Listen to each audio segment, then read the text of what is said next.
देवादिदेव 1008 श्री भगवान महावीर स्वामी की जय जय जय। अहिंसा परमो धर्म की जय जय जय। परम पूज आचार्य गुरुवर श्री विद्यासागर जी महाराज की जय जय जय। बोले परम पूज मुनि श्री प्रमाण सागर जी महाराज के, मुनिवाले श्री निर्वेश संधान सागर जी महाराज के नमस्कार। प्रभु आराधना में लौलीन आचार्य मानतुंग भगवान की भक्ति करते करते भगवान मय होते जा रहे। विगत छंद में कहा कि भगवान आपके संस्तवन से जन्म जन्मांतरों के बंधे हुए पाप क्षण भर में विनष्ट हो जाते हैं। आप पाप विनाशक हो। अब वे कहते प्रभु आपकी महिमा तो अचिंत है, आपके विषय में मैं क्या कहूँ। संस्तवन तो बहुत दूर की बात है। आपका नाम लेने मात्र से सबका काम हो जाता है।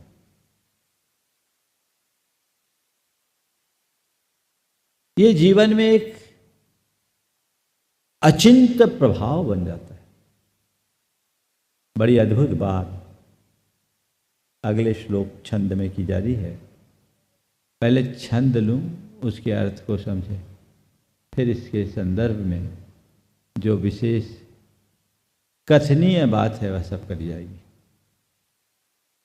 आस्ताम तव स्तवन मस्त समस्त दोषम। आस्ताम तव स्तवन मस्त समस्त दोषम तत्संकथापि जगतां दुरितानि हन्ति। तत्संकथापि जगतां दुरितानि हन्ति। दूरे सहस्र किरणः कुरुते प्रभैव। दूरे सहस्र किरणः कुरुते प्रभैव। पद्मा करे सुजल जानि विकास भांजी। पद्मा करे सुजल जानि विकास भांजी। हे भगवान, तौ अस्त समस्त दोषम स्तवनम।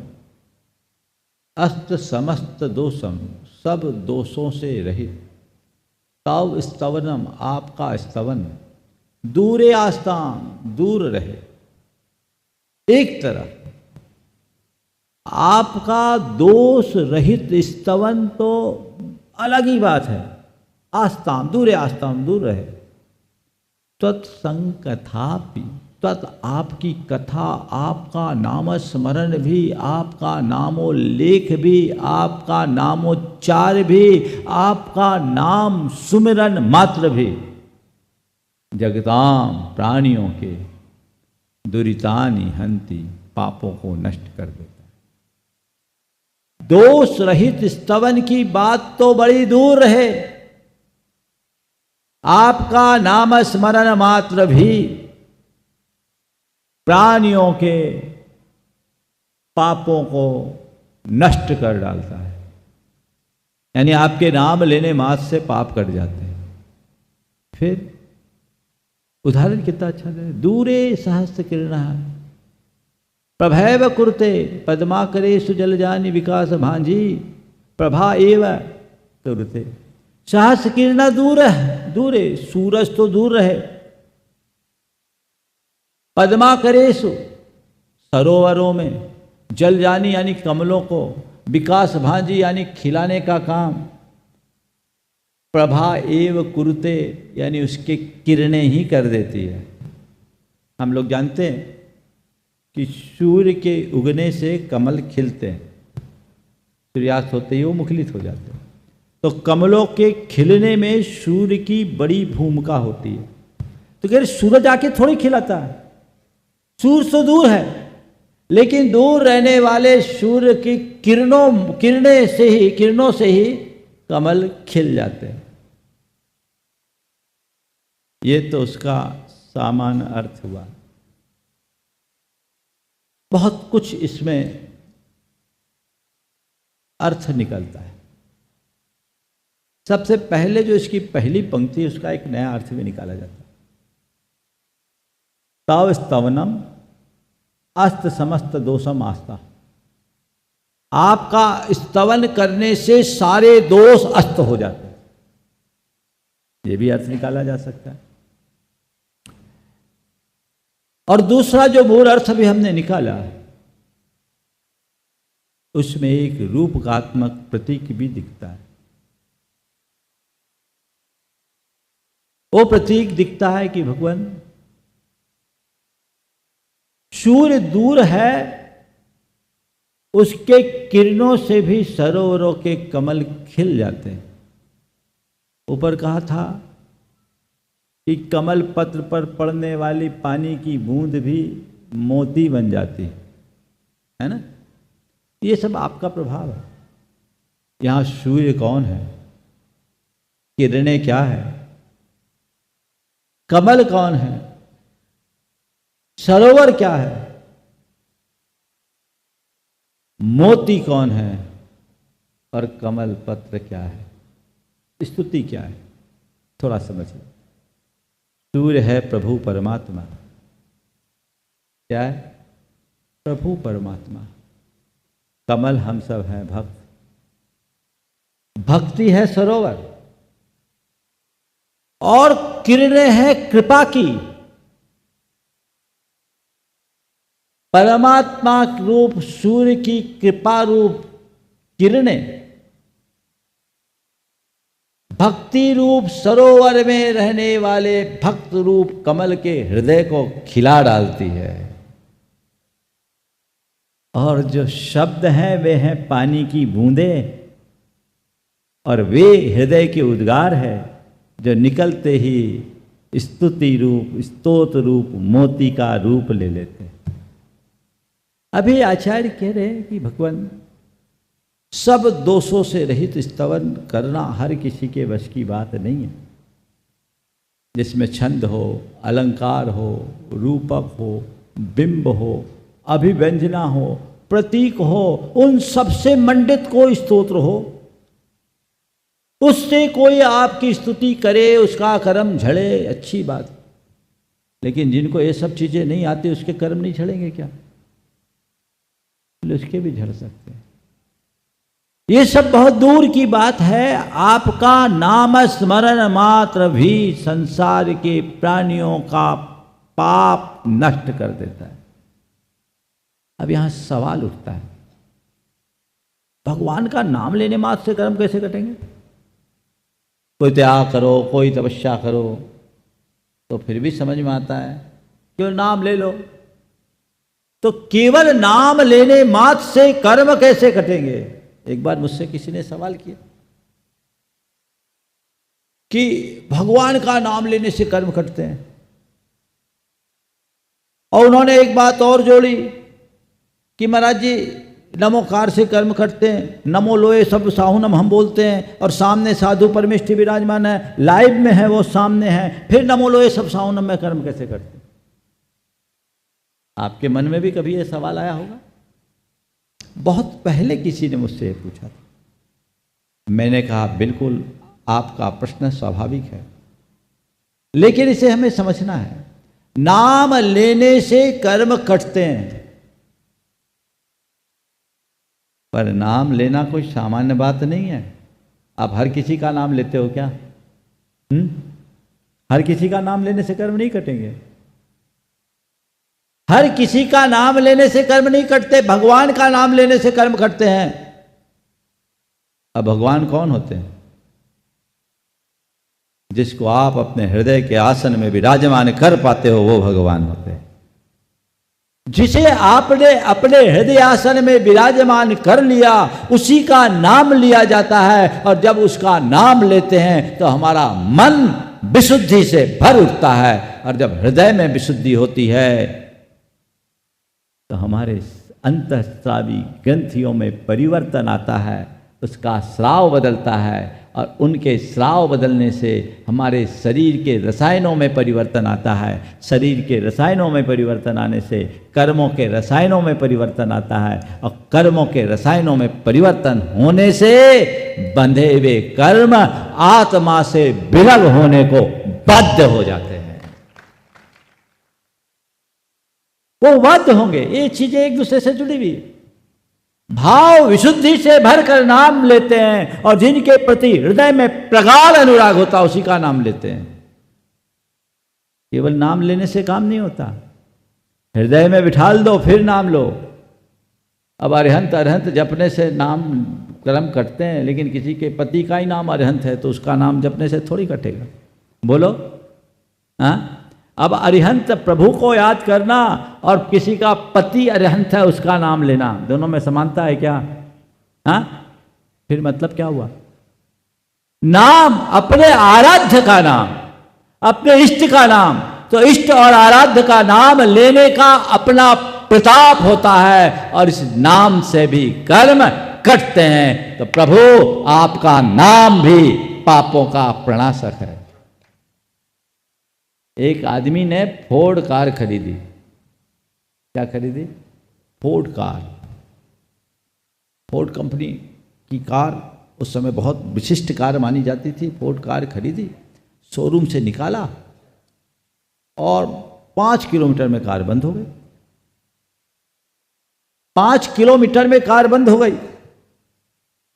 चेक किया गया कि भाई क्या बात है, सारे इंजीनियर्स ने चेक किया, कार में कोई खराबी नहीं, तो कार ऑटोमेटिक बंद कैसे हो गई? पूरी छानबीन की तो पता लगा कार में तो फ्यूल डाला ही नहीं था, कार में तेल डाला ही नहीं। तब फिर सवाल खड़ा हो गया कि भैया ये बिना फ्यूल के 5 किलोमीटर चल कैसे गई? बिना फ्यूल के 5 किलोमीटर चल कैसे गई? तो कंपनी वालों ने कहा इतना तो नाम से ही चल जाती। तो भगवान का नाम लेने से भी इतना काम हो जाता है, बशर्ते श्रद्धा से आपूरित होकर नाम ले।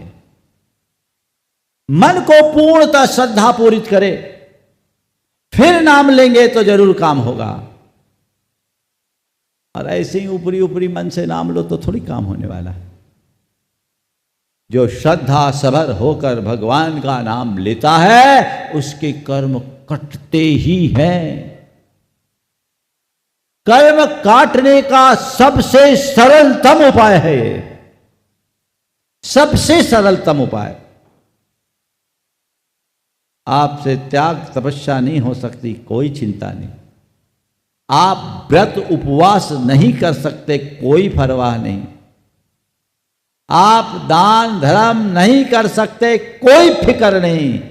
भगवान का नाम भर ले लो, तुम्हारा काम बन जाएगा।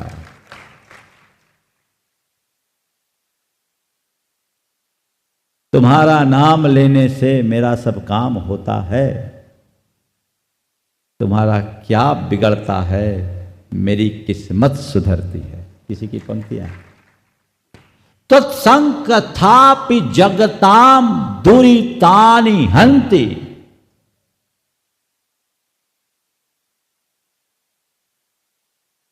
भगवान का नाम लेने से पाप कटता है। देखो, भगवान का नाम लेने से हमारे साथ एक ही काम नहीं होता, 4 काम होता। पाप से बचते हैं, पाप कटता है। क्या हुआ? पहला काम पाप से बचना, दूसरा काम पाप का कटना, तीसरा काम पाप का छूटना और चौथा काम पुण्य का बंधना। क्या क्या बोला मैंने? पाप से बचते हैं, पाप कटता है, पाप छूटता है और पुण्य बंधता है। कैसे बचते हैं पाप से? भगवान का नाम लेने से पाप से कैसे बचते हैं बता दूं? अब बताना नहीं पड़ेगा महाराज, हम आए इसीलिए। जितनी देर भगवान का नाम लेते हो, विषय कसायों से दूर होते हो कि नहीं? हाँ, उतनी देर पाप से बचे कि नहीं? बोलो। तो भगवान का नाम तुम्हें पाप से बचाता है कि नहीं? बचाता है। जोरदार स्वागत करो। पाप से बच गए? तो पाप से बचना चाहते हो? बोलो। तो क्या करना है? भगवान का नाम लेना है ना? तो लेना शुरू कर दो। भगवान का नाम लेने से पाप से बच गए। ठीक। फिर इतना ही नहीं, पाप कटता भी है। पाप कैसे कटता है सो अभी हम बता चुके। पाप कटता है जब भगवान का नाम भाव विशुद्धि पूर्वक हम लेते हैं, हृदय में विशुद्धि का भाव जगता है और बढ़ी हुई उस विशुद्धि के प्रताप स्वरूप हमारे अंतर का सारा पाप कटने लगता है। ठीक है, इसमें भी कोई बात नहीं है, तो आप मान रहे हैं। कटना ही नहीं, पाप छूटता भी है। मतलब भगवान का नाम लेने से भगवान के प्रति अनुराग बढ़ता है कि नहीं बढ़ता? बोलो। जितनी हम भगवान का जितना नाम लेते हैं भगवान से उतना अनुराग होता है, और जितना भगवान से अनुराग होता है उतना विषयों से वैराग होता है। भगवान की अनुरक्ति ज्यों ज्यों बढ़ती है विरक्ति का भाव बढ़ता जाता है, और विरक्ति है क्या? पाप को छोड़ने का नाम ही तो विरक्ति है, इसी का नाम तो वैराग्य है।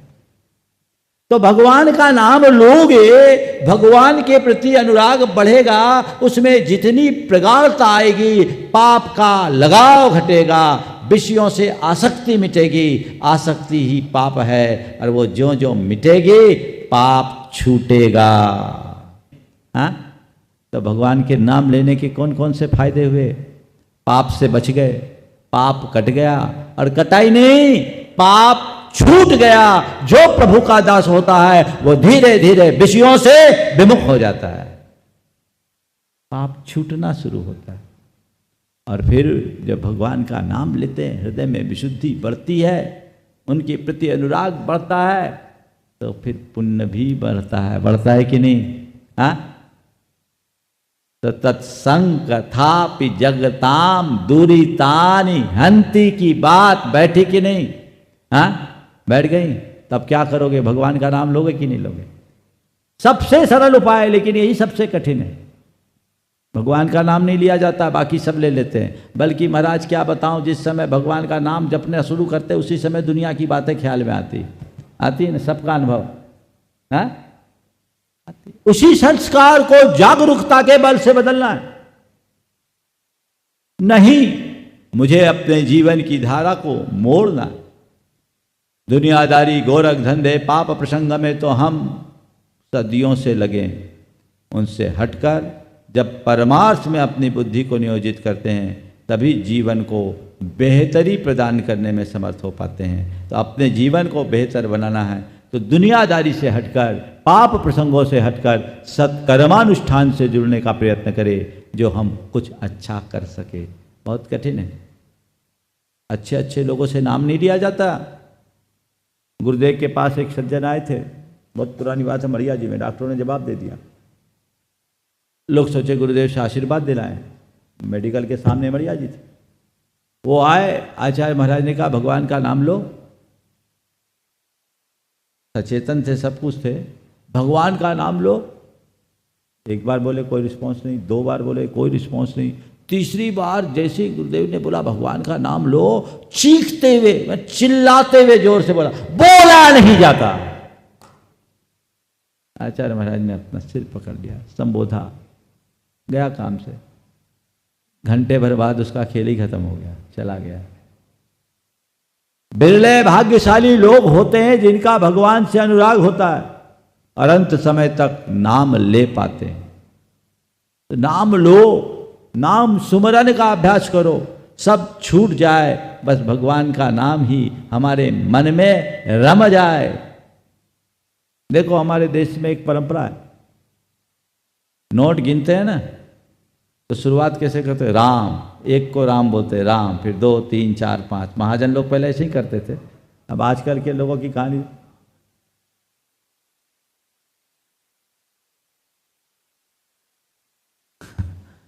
ये तो पूरा पहाड़ा ही सुना दिए। मैं तो एक की बात कर रहा हूं। राम मतलब हर काम में प्रभु का नाम, ये भूलो मत। नाम सुमरने की प्रक्रिया, बहुत दुर्लभ। एक सेठ था, मरणासन था। आखिरी में सब चाहते कि भैया भगवान का नाम जपो, उससे कल्याण होगा, बाकी तो सब संसार का कारण। उसके बेटे उसकी सेवा में थे। काफी देर बाद होश आया। बच्चों ने कहा पापा आप चिंता मत करें, भगवान का नाम जपें। तो वो तो सेठ था, साहूकारी का धंधा था, ब्याज बट्टे का काम करता था। जैसे ही कहा भगवान का नाम जपो, तो भगवान का नाम कहाँ जपे, उसके जुबान पे तो ग्राहकों के नाम रटे थे। जैसे कहा आप तो भगवान का नाम जपो, तो उसने कहा ठीक याद दिलाया बेटा, भगवान दास पंडित से 40,000 रुपये लेने हैं, पिछले 6 महीने से ब्याज भी नहीं दिया, वसूल लेना। बच्चों ने कहा ये तो उल्टा हो रहा है, भगवान दास पंडित की बात कर, भगवान का नाम ले रहे, भगवान दास पंडित कर रहे। उन्होंने कहा चलो ठीक है हम नाम ले लेते हैं। आप ठीक है वो हम कर लेंगे, आप तो राम राम जपो, आप तो राम का नाम जपो। बड़ा अच्छा बताया बेटा, राम भरोसे चौधरी ने भी 6 महीना से कोई ब्याज नहीं चुकाया। अब ऐसों को क्या बोले जिनको भगवान की जगह भगवान दास पंडित नजर आए और राम की जगह राम भरोसे चौधरी दिखे, वो तो राम ही भरोसे है। अभ्यास बनाइए, नाम स्मरण का अभ्यास बनाइए। ये जितना आप बनाओगे अंत में वही काम में आएगा। शास्त्रों के अनुसार अच्छे अच्छे ज्ञानी मुनियों को भी अंत में भगवान का नाम बहुत दुर्लभ होता है। इसलिए जीवन भर जो ये अभ्यास रखता है वही अंत में कर पाता है। अतः तत्संकथापि जगताम दुरितानि हंति की उक्ति को याद करो, इसे अचिंत्य फलदायी मानो। हम लोग जिन सहस्रनाम स्तोत्र पढ़ते हैं, सहस्रनाम में है क्या, भगवान का नाम ही तो है। ये नाम स्तवन, नाम सुमरन का सबसे श्रेष्ठ आधार आलम्बन है, कर्म काटने का माध्यम। पाप से बचना, पाप काटना और पाप से छूटना या पाप को छोड़ना चाहते हो तो भगवान के नाम का स्मरण करना शुरू कर दीजिए। आचार्य मानतुंग हमें यही सलाह दे रहे हैं। कदाचित लोग पाप से बचने के लिए या पाप काटने के लिए तो फिर भी भगवान का नाम ले लेते हैं, लेकिन ये बहुत नीचे की बात है। इसका असली फल तो पाप से छूटना है। एक बार पाप से छुटकारा पा गए तो जीवन का उद्धार हो गया, क्योंकि हमारा समग्र जीवन पाप पंक में डूबा हुआ है। उससे ऊपर उठे और अपने जीवन की दिशा को सुनिश्चित करे, जो हमारे जीवन को बेहतर बना सके और हम कुछ अच्छा कर सके।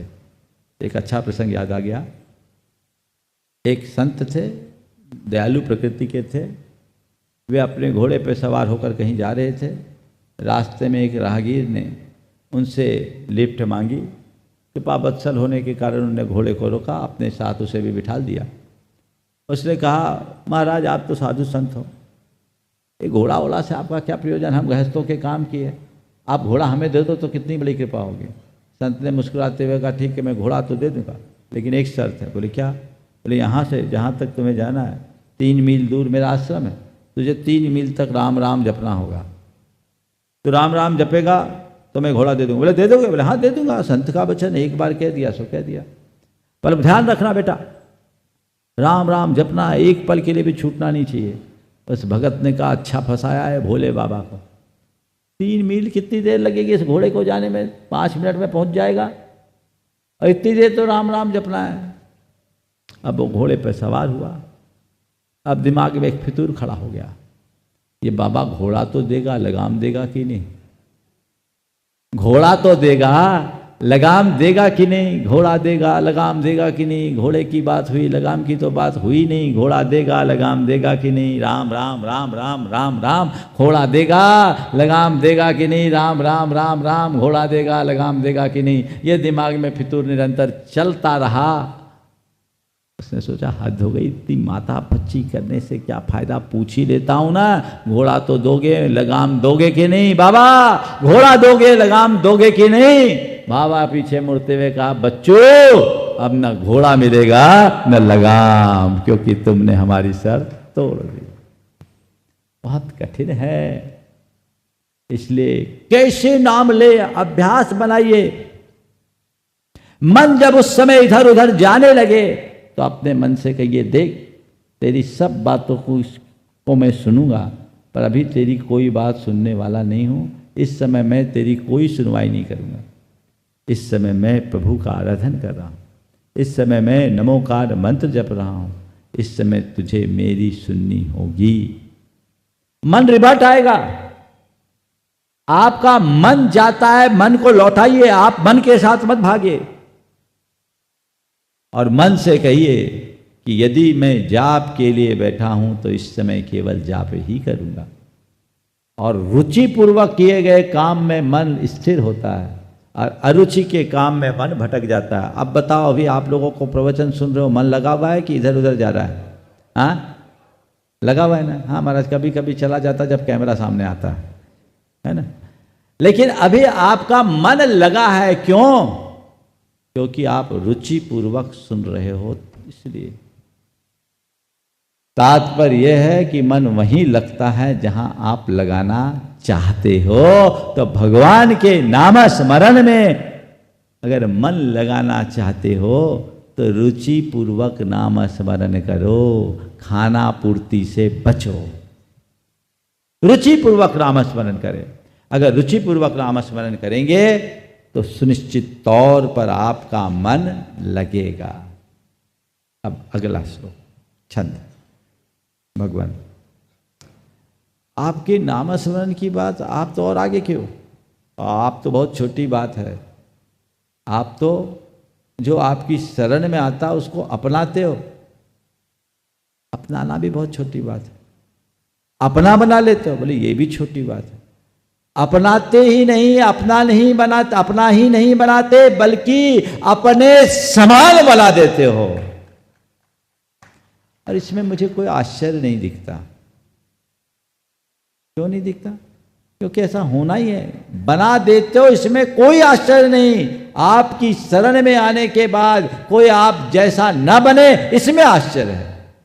पारसमणि के संसर्ग में आने वाला लोहा सोना बने, इसमें क्या आश्चर्य है? क्या आश्चर्य? तो तब है जब लोहा सोना न बने। देखिए कितनी प्रेरक बात अगले छंद में कही जा रही। नातद्भुतम भुवन भूषण भूतनाथ।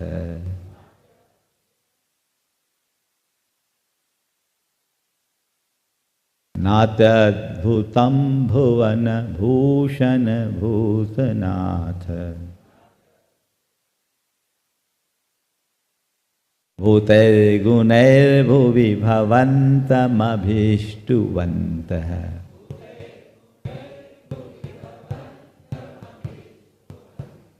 तुल्या भवन्ति भवतो ननु तेन किं वा।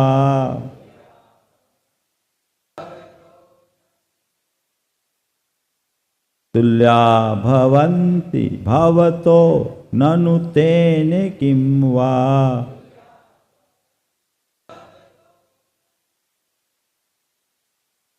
भूत्याश्रितं यहि भूत्याश्रितं यह नात्म समं करोति।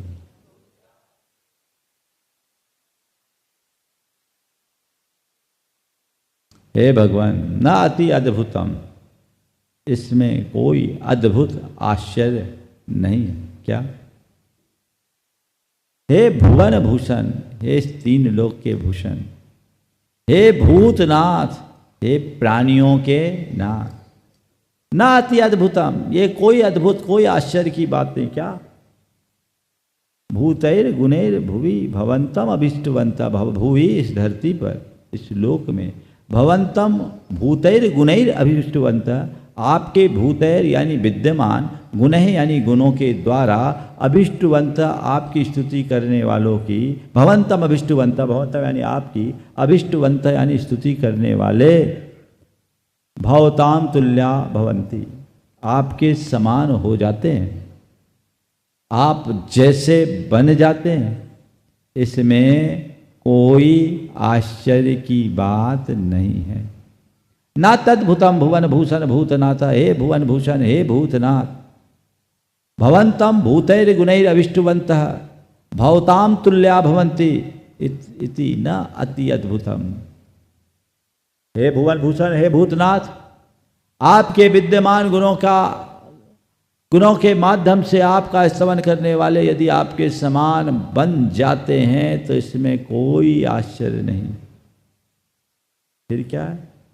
न तेन किम वा, इसमें क्या है? कोई बड़ी बात नहीं है। क्यों? तो कह रहे भूत्याश्रितम यही नात्म समम करोति। इस श्लोक में आत्माश्रितम अपने आश्रित रहने वाले लोगों को सेठ साहूकार भूत्या यानी धन वैभव देकर आत्मसमम न करोति। क्या नहीं करते? जरूर करते हैं। ये तो कोई भी कर देता। छंद का भाव, ये छंद बहुत विशिष्ट है। थोड़ी बात आज करूंगा, बाकी कल करूंगा। देखिए, सबसे पहली बात कि भगवान आपके विद्यमान गुणों के द्वारा आपका स्तवन करने वाला व्यक्ति यदि आपके समान बन जाता है तो इसमें कोई आश्चर्य नहीं है। क्योंकि लोक में भी सेठ साहूकारों की कोई सेवा करता है तो वो अपना धन उसे देकर अपने समान बना लेता है। तो आप तो तीन लोक के नाथ हो, भुवन भूषण हो, भूतनाथ हो, ये तो होगा ही। होने में कोई आश्चर्य नहीं, न होने में आश्चर्य। इस भक्तामर में कई आश्चर्य। सबसे पहला आश्चर्य तो ये कि आचार्य मानतुंग जैसे महान मुनि को राजा भोज जैसा राजा बंधन में डाल रहा है। यह आश्चर्य है। दूसरा आश्चर्य, बंधन में डालने के बाद भी वे अपने बंधन की परवाह नहीं कर रहे हैं। ये दूसरा आश्चर्य। तीसरा आश्चर्य, उस बंधन में भी वे भगवान का स्तवन कर रहे हैं। ये भी आश्चर्य है ना। और चौथा आश्चर्य, भगवान का स्तवन कर रहे हैं और बाहर का बंधन कट रहा है, भीतर का भी बंधन टूट रहा है। ये आश्चर्य है ना। इन आश्चर्यों के साथ ही बोल रहे भगवान आपके समान कोई बन रहा है, इसमें क्या आश्चर्य की बात? कोई आश्चर्य नहीं। ये तो होना ही है, होता ही है, होना ही चाहिए। आप कहो तो मुझे कोई फर्क नहीं पड़ता। जैन दर्शन में भक्ति का मूल लक्ष्य क्या है? बंदे तद्गुण लब्धे, आपके गुणों की प्राप्ति, भगवान की शरण पाना, भगवान की कृपा पाना, ये हमारे भक्ति का लक्ष्य नहीं है। भगवत्ता को उद्घाटित करना ही हमारी भक्ति का लक्ष्य है। जैन दर्शन एक ऐसा दर्शन है जो कहता अप्पा सो परमपा, आत्मा ही परमात्मा है। आत्मा और परमात्मा में कोई मौलिक अंतर नहीं है। जो आत्मा है वही परमात्मा है। अंतर केवल इतना है कि आत्मा में विकार है, परमात्मा विकार मुक्त है। जब हम परमात्मा को हृदय से स्वीकारते हैं, अंदर की विशुद्धि बढ़ती है, मन का विकार दूर होता है, तो ये आत्मा ही परमात्मा बन जाता है। इसलिए आपकी स्तुति करने वाले आपके समान बन जाते हैं। इसमें क्या आश्चर्य है? कोई आश्चर्य जैसा नहीं। ये जैन दर्शन ही है जो सामने वाले को अपने समान बना देता है। नहीं तो अपना आसन देने कोई तैयार नहीं है। क्या सब अपनी सीट के चक्कर में लगे रहते हैं। पर हम तो चाहते हैं आप आ जाओ हमारी सीट में, आप ही लोग पीछे। दूसरी जगह कोई ऑफर नहीं करेगा। पर भगवान कहते तुम मेरी सीट पे आ जाओ, हम तैयार हैं, आ जाओ। भगवान कहते हैं मेरे बाजू में बैठ सकते हो। बोलो, है कहीं व्यवस्था? ये जैन दर्शन की विशेषता है जो आत्मा को परमात्मा बनाने की बात करता है। आत्मा को परमात्मा से मिलाना बहुत बड़ी बात नहीं, आत्मा को परमात्मा बनाना ही असल बात है। तो आत्मा को परमात्मा बनाओ। ये कितना उदार मार्ग है जैन धर्म का। जिसके अंदर उदारता होती है वैसा ही करता है। मैं एक बड़े श्रेष्ठी के प्रतिष्ठान में गया, बड़ा उद्योग था। उन्होंने उस दिन अपनी पूरी फैक्ट्री को बंद किया। 6 घंटे तक सारा कामकाज बंद। उनने अपने हर लेवल के स्टाफ को बुलवाया, प्रवचन कराया। नाम नहीं ले रहा हूं उनका, नाम के लिए मना करते इसलिए। और जब सबके बीच बुलाया, महाराज इन सबको आशीर्वाद दे दो। मैंने आशीर्वाद दिया। मैंने सहज ही पूछा, ये बताओ आप इनके बारे में क्या चाहते हो? ने छूटते ही कहा, महाराज सब मेरे जैसे बन जाए ऐसा आशीर्वाद दे दो। सब मेरे जैसे बन जाए ऐसा आशीर्वाद। कौन उद्योगपति चाहता है कि उसके 4th ग्रेड का कर्मचारी भी उस जैसा बन जाए? लेकिन जिसका हृदय विशाल होता है वह कुछ ऐसा ही सोचता है। समझ गए? तो नाति अद्भुतम, इसमें कोई अद्भुत बात नहीं, कोई आश्चर्य की बात नहीं। 5 मिनट और लगेंगे। इसमें कोई आश्चर्य की बात नहीं, इसमें कुछ अद्भुत नहीं है, ये तो है ही। ना हो तो आश्चर्य। आप लोग पूजा बोलते हो तो पूजा में आप लोग बोलते हो, अपनो बिरद निहार के कीजे आप समान, है ना? बोलते हैं, यो बिरद आप निहार स्वामी दीजिए शिवनाथ जी, ये बोलते हैं। मेट जामन मर, ठीक। और आलोचना पाठ में प्रभु अपनो बिरद निहारो, और प्रभु अप मेरे अवगुण न चितारो, प्रभु अपनो बिरद निहारो। ये 3 जगह आप लोग विरुद्ध शब्द का प्रयोग करते हैं। विरुद्ध विरद एक अर्थ में। इसका मतलब क्या होता है जानते? विरद या विरुद्ध का मतलब होता है गुडविल, ख्याति, पहचान या प्रतिष्ठा। क्या है? आपकी गुडविल क्या, आपकी ख्याति क्या, आपकी पहचान क्या है, किसमें आपकी प्रतिष्ठा है? विरुद्ध है। भगवान, मैंने तो ये सुना था कि आप पतितोद्धारक हैं, आपके निमित्त से अच्छे अच्छे पापी तर गए, और मैं यही सुनकर उसी आकर्षण से आकर्षित होकर आपके चरणों में आया। आ गया, मैं पापी हूं पक्का है, और आप पतितोद्धारक हो ये भी पक्का है। अब मैं आपकी शरण में आया, आप मेरा उद्धार करोगे तब तो ठीक ही है, आप पतितोद्धारक हो, आपके साथ टाइटल लगा है। अब मैं पापी हूँ, मेरे साथ पापी का टाइटल लगा है। अगर आप मेरा उद्धार नहीं करोगे तो मैं तो पापी का पापी ही बना रहूँगा, लेकिन आपका नाम खराब हो जाएगा। इसलिए अब आपकी शरण में आ गया। अपनो विरद निहार के कीजिए आप समान। अपनी प्रतिष्ठा बचाइए, अपनी गुडविल आपको बचाना है। यो विरद आप निहार स्वामी मेट जामन मरण जी। अब अपना विरद जानो, मेरा जन्म मरण से छुटकारा दिलाओ। मैंने अपना काम कर लिया, अब आप अपना काम नहीं करोगे तो आप बदनाम होगे। मेरे अवगुण न चितारो, प्रभु अपनो विरद निहारो। मैं तो अवगुणी, पापी, दुष्ट, दुरात्मा हुई, टाइटलाइज। अब आपका काम है कि मेरे दोषों को माफ करना, और न केवल दोषों को माफ करना अपितु दोषों को साफ करके अपने समान बनाना। ये अद्भुत है। तो इस प्रकार से यहां पर कोई आश्चर्य जैसी बात नहीं है। हमें आपकी शरण में आने के बाद आप जैसा बनने का भाव आ रहा है। इस छंद में 11 बार भ शब्द का प्रयोग है, भ अक्षर का, भकार का 11 बार प्रयोग। कल बताऊंगा ये भकार किस किस अर्थ में लेंगे। भ से भगवान भी होता है, भ से भंते भी होते। ये भ 11 बार मैंने देखा है ना, 11 बार भ है। 11 की चर्चा कल करूंगा, आज समय हो गया है। बोलिए परम पूज्य आचार्य गुरु श्री विद्या।